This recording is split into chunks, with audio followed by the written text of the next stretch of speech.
یا ایھا النبی، اے نبی، اتق اللہ، ڈر جا اللہ تعالیٰ سے۔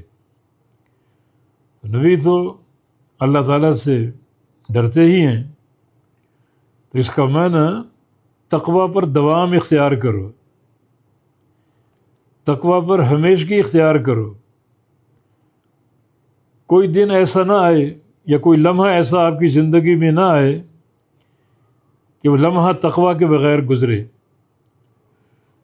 کہ اس کا معنی یہ کہ جو تقوی آپ کے اندر ہے اس میں بھی اضافہ کرو، اس کو اور بڑھاؤ، اور بڑی شدت اور قوت کے ساتھ تقوی اختیار کرو، اللہ کا خوف اختیار کرو۔ تقوی اختیار کرنے کا معنی یہ ہے کہ بندہ جہاں بھی ہو، جس حال میں ہو، ہمیشہ تقوی کے ساتھ رہے۔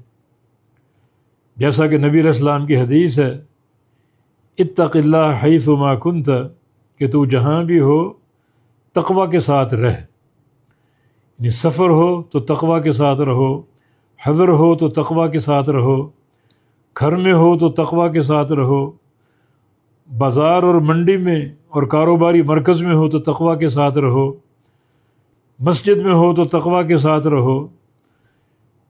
یعنی ہر موقع، ہر مقام کے لیے تقوی کو ملحوظ رکھو، تقوی کو قائم رکھو، جس کا سیدھا معنی ہمارے لیے یہ ہے کہ جہاں بھی رہو، جہاں بھی ہو، جو حال ہو، اس مقام پر، اس حال میں نبی علیہ السلام کی تعلیم اور آپ کی سنت کے تقاضے کیا ہیں انہیں پورا کرو۔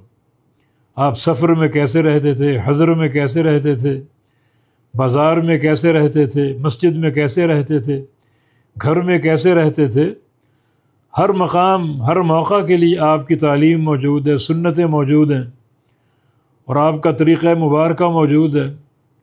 اسی کو نافذ کرنا حقیقت تقوی ہے۔ اور ساتھ ساتھ یہ کہ پوری شدت کے ساتھ کوشش کرو اپنے آپ کو گناہوں سے بچانے کے لیے۔